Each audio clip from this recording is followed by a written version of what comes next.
Hey guys, Cloud here. I was expecting to do this nice little feature where I'd go along and I'd like be all excited for waking up in the day and receiving Breath of the Wild today is gonna be this nice little skit.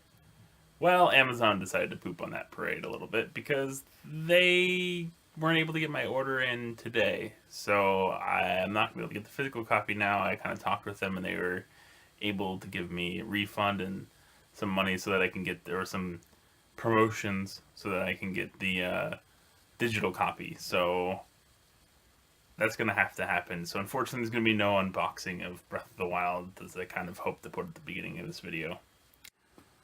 Well, this is as close to an unboxing as we're gonna get. This process may take some time.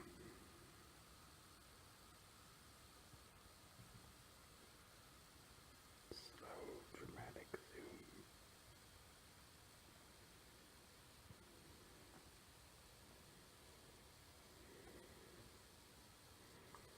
A lot of processing.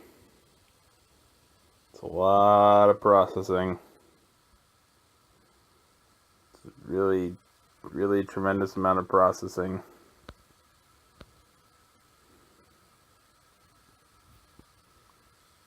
That's about as much as I can zoom in.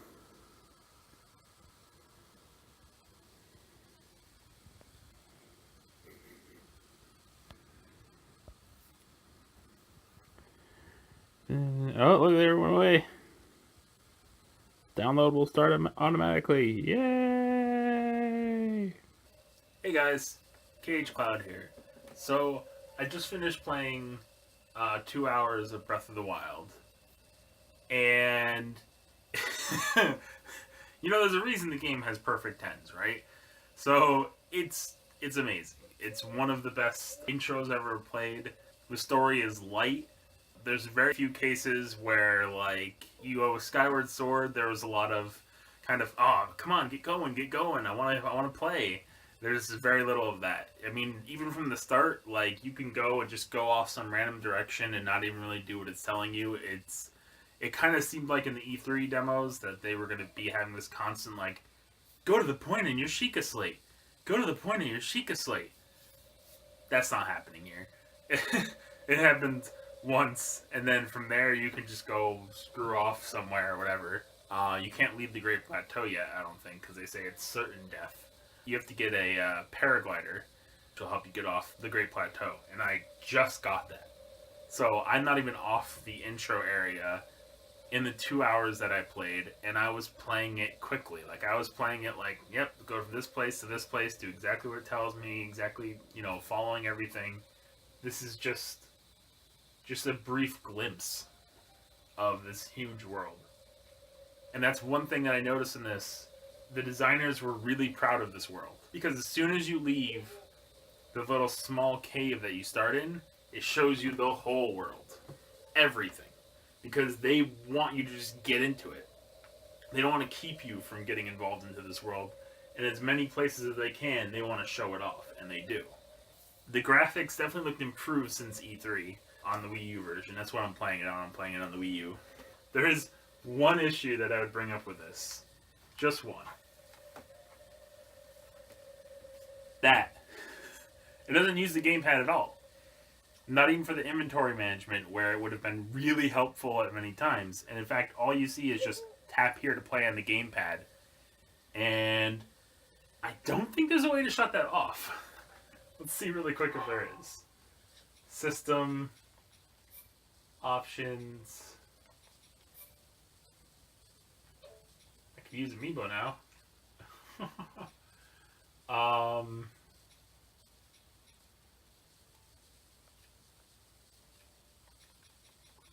no, no way.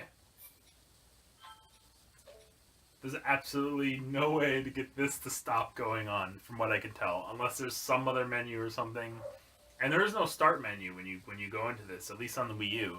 It just, you open the game and it pops up with, press A to start, and from there you immediately start going into the action. So they really did not want to keep you from that. One of the things that I noticed that's kind of borrowed from another Nintendo franchise, the way you have to capture bugs in this game, and even some fruits and stuff like that, it reminds me a bit of Animal Crossing. You have to move slowly. You can't just it sounds like it might be a storm in the game soon. You can't just move quickly and just grab them like you could do in Skyward Sword. You have to move slowly and approach them like you're approaching like a valuable beetle in Animal Crossing. You have to kind of sneak up on it and then boom, grab it at the last second. And that works for, the butterflies, beetles, lizards, and frogs that I've seen in the game. There are a ton of animals. I think all of the animal sounds are from something that's actually in the game. Maybe not the hawk and the owl sounds, because I hear them all the time. But I don't know. There's probably an owl somewhere, and I just haven't seen it yet, because I haven't spent that much time looking in the trees. The world just feels really alive. Hold on for a second. What's this? Oh, hello.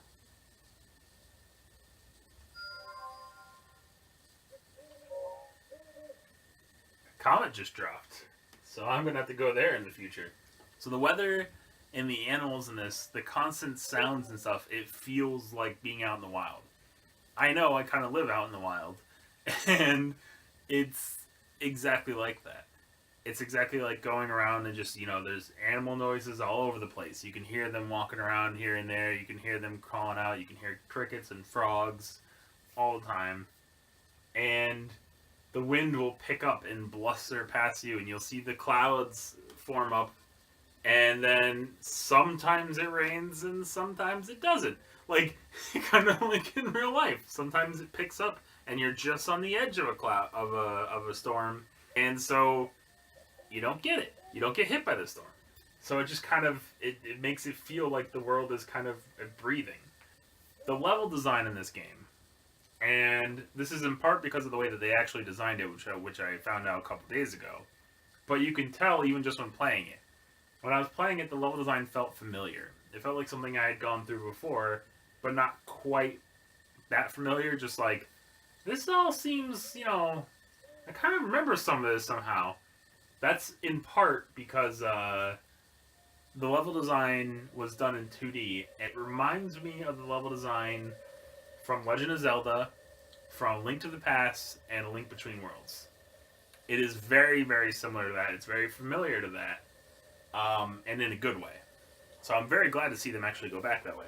The Bokoblin AI in this is amazing. It's very funny.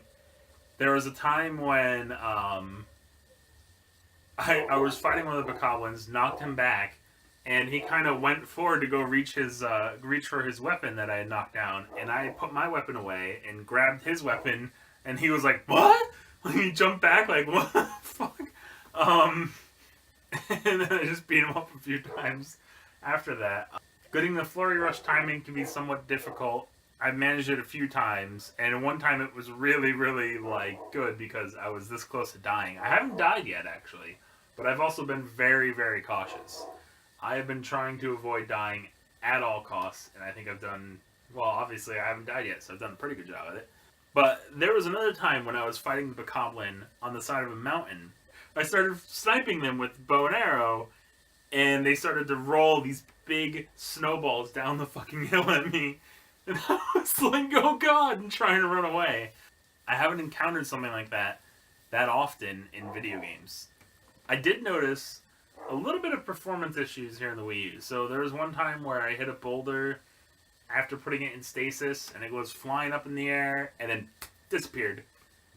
And I was like, okay, that's weird. And there was one time where the lag was pretty noticeable. It was near the beginning, and I kind of did this spin around. I'm going to pause this just because I don't know if that comet thing's going to go away. And it just, everything going on was like, and then it kind of snapped back into being just fine.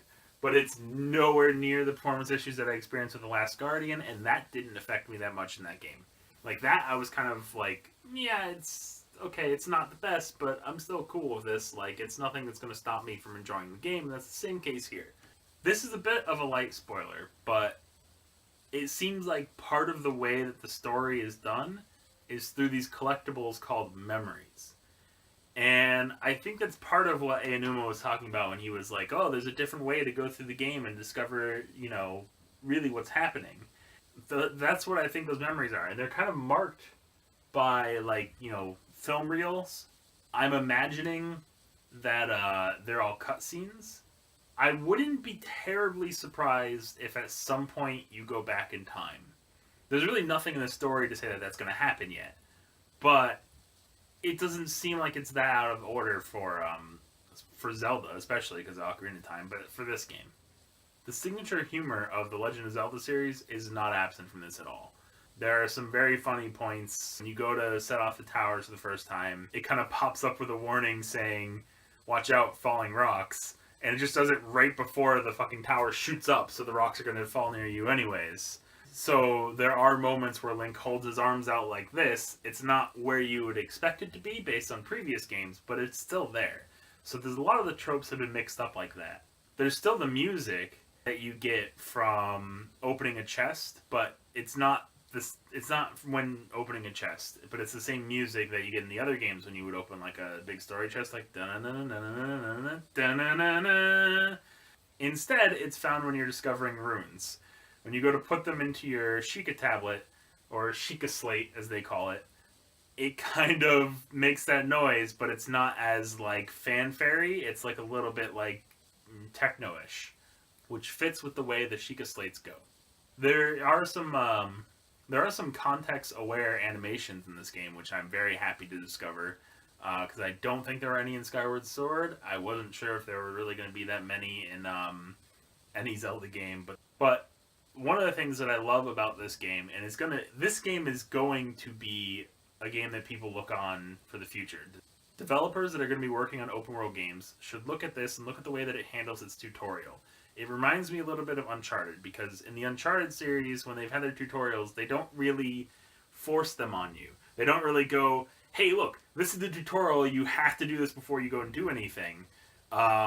Even though it is happening, it is doing that to you. It is forcing you to go through a tutorial, but it's putting it into part of the gameplay. It's not really telling you how to do everything. It's more showing you the tools, and then you discover that. And that's kind of what happens in the Uncharted series. It's a bit of a story progression that it kind of shows you, and it fits with those games because they're linear. And in this, Nintendo managed to find a way to do the tutorial in an open world game that doesn't feel forced on you. They give you a feel like you can do whatever you want to do, even though you do have to do certain stuff to progress. But I feel like after this point, from everything that I've read in the reviews, it's completely open. And even in this, it's really open.